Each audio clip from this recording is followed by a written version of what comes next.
туризмот треба да се земе како многу посериозен сегмент од економијата на кој што мора да му се даде сериозна подршка. Колкави се финансиските загуби до сега? Па некаде над 80%.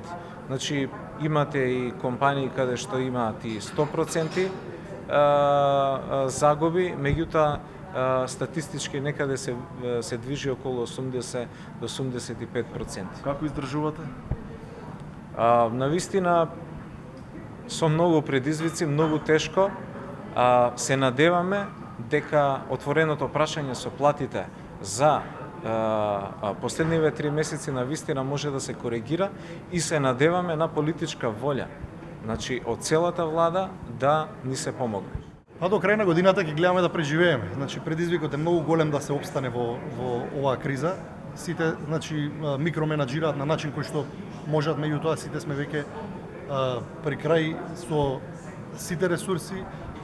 Помошта од владата која што е во моментот е добре дојдена, но за жал исто имаме и тука проблеми на терен кај доста наши членки и останати, значи Предпоставуваме недоволно. Во овој момент, значи, платите како плати вршат работа, меѓутоа ние континуирано бараме таа поддршка да биде подкрепена и со други мерки.